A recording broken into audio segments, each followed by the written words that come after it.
Hello friends, welcome back to my YouTube channel. तो दोस्तों, ये केक का ऑर्डर मेरे बहुत ही पुराने कस्टमर ने दिया था। एक्चुअली जो मेरे कस्टमर है वो मेरे क्लासमेट थे और आज उनकी सिस्टर का बर्थडे था। तो ये मेरे कस्टमर कुछ इस तरीके से पुराने बने क्योंकि जब मैंने बिजनेस स्टार्ट किया था तब इन्होंने मुझे स्टार्टिंग में ही केक के ऑर्डर्स दिए थे। और इनको मेरे केक्स इतने अच्छे लगे थे कि मुझे हर साल कम से कम 2 या 3 केक्स के ऑर्डर्स देते हैं।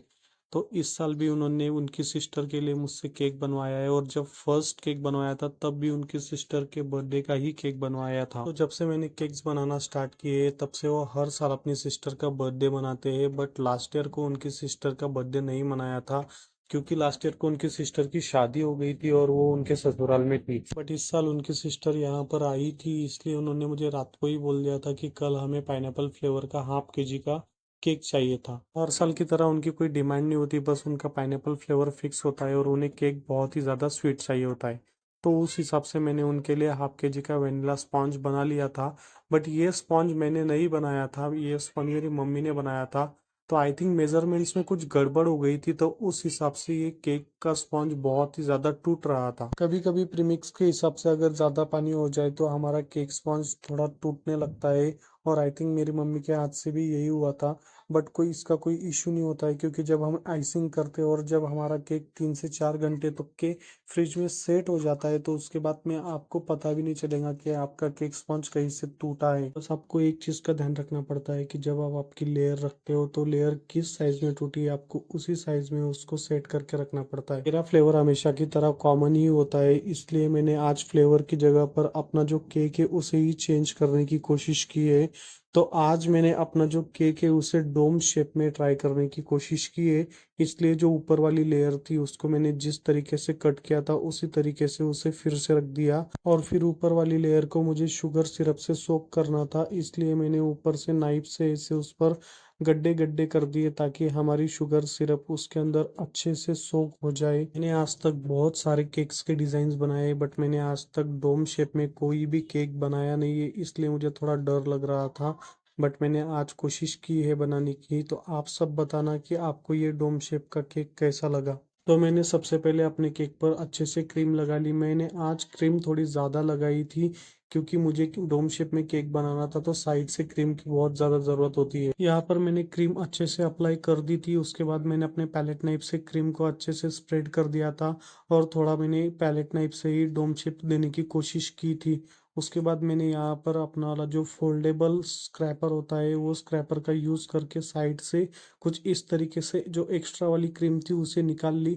और आप देख सकते हो कि मेरे केक को कितने अच्छे से डोम शेप मिल रहा है। ध्यान रहे दोस्तों, आप जब भी फोल्डेबल स्क्रैपर का यूज़ कर रहे हो तो सबसे पहले आपके टर्न टेबल को फिराना है, उसके बाद ही आपको आपका जो स्क्रैपर है उसे चलाना है केक पर। क्योंकि कभी कभी हमारा जो फोल्डेबल स्क्रैपर होता है अगर हम बिना टर्न टेबल घुमाए अगर उसको हम केक पर लगा दे तो वो हमारे केक की क्रीम पर चिपक भी सकता है जिसकी वजह से हमारा केक डैमेज हो सकता है।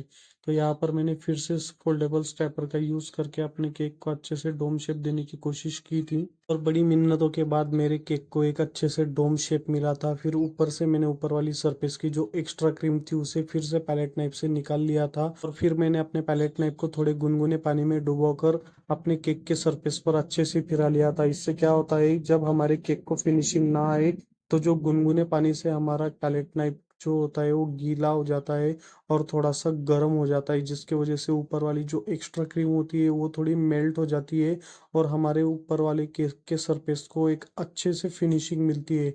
आप देख सकते हो कि मेरा केक कितना अच्छे से ऊपर से फिनिशिंग दे रहा था। फिर मेरे केक को अच्छे से डोम शेप मिलने के बाद मैंने उसे अपने केक बोर्ड पर शिफ्ट कर लिया। डोम शेप के केक जनरली बेकरीज में ही देखने मिलते हैं, इसलिए मैंने अपने केक का लुक भी बेकरी स्टाइल ही रखा है। ऊपर वाला जो सरफेस था उसे मैंने अपने येलो कलर के न्यूट्रल जेल से अच्छे से कवर कर लिया था। न्यूट्रल जेल बहुत ज़्यादा पतला होने की वजह से साइड से मेरे से गिर गया था, बट कोई नहीं क्योंकि मुझे साइड से ऐसे ड्रॉप्स ही छोड़ने थे, इस वजह से कुछ ज़्यादा प्रॉब्लम हुआ नहीं। क्योंकि जो मेरे से न्यूट्रल जेल गिरा था वो न्यूट्रल जेल साइड से कुछ इस तरीके से गिरा था जो कि एक डिज़ाइन ही बन गई थी। साइड से ड्रॉप्स छोड़ने के बाद मेरे केक का लुक कुछ इस तरीके से दिख रहा था। फिर मैंने ऊपर से 2 छोटे छोटे फ्लावर्स बनाकर रखने का सोचा था और जैसा मैंने सोचा था ऊपर दो छोटे छोटे फ्लावर्स बनाकर रखे थे जिससे केक का लुक बहुत ही प्यारा सा आ रहा था। दोस्तों आजकल मैं जो भी केक्स बना रहा हूँ उसके अंदर आपको इस टाइप के फ्लावर्स देखने को मिल रहे हैं। तो उसका रीजन ये है कि पहले मुझे ऐसे फ्लावर्स बनाना नहीं आते थे, बट अभी मैं ये फ्लावर बनाना सीख चुका हूँ and now I am obsessed with this flowers. तो इस वजह से मैं ये फ्लावर्स बनाकर अपनी केक में लगा रहा हूँ। ऐसे फ्लावर बनाने का एक बेनिफिट होता है कि अगर आपको कोई डिजाइन नहीं सूझ रही है तो आप इस तरीके के फ्लावर बनाकर भी अगर आपके केक पर रख दोगे दो से तीन, तो भी आपका केक बहुत ही ब्यूटीफुल लगेगा। अगर आप इस तरीके की डिजाइन फॉलो करते हो तो आपका केक बहुत ही सिंपल सोबर और ब्यूटीफुल लगेगा। तो मैंने भी कुछ इसी तरीके की अभी ट्रेंड फॉलो करना चालू की है। तो मैंने फिर से एक सेम साइज का फ्लावर बना लिया और इस फ्लावर को मैंने गोल्डन स्प्रे से कलर किया था और मैंने इसे पर्पल फ्लावर के साइड में रख दिया था जिससे केक का लुक बहुत ही अच्छे से आ रहा था। और गाइज ये वाला फ्लावर भी बहुत ही ब्यूटीफुल बना था। तो दोस्तों कुछ इस तरीके से मैंने केक को आज डिजाइन करने की कोशिश की है। तो आपको ये डिजाइन कैसी लगी प्लीज कमेंट में जरूर बताना। बर्थडे गर्ल का नाम गायत्री था तो मैंने इन फ्लावर्स के आगे जो खाली जगह छोड़ी थी वहां पर बर्थडे गर्ल का नाम भी डाल दिया था। बट मैंने वो नाम डालने का जो वीडियो था वो नहीं बनाया था क्योंकि वीडियो बहुत ज़्यादा लॉन्ग हो जाता है। कभी कभी जो अननेसेसरी चीज़ें होती है अगर हम वो वीडियो में ऐड करने लग जाते हैं तो उससे हमारी ऑडियंस हमसे बोर हो जाती है।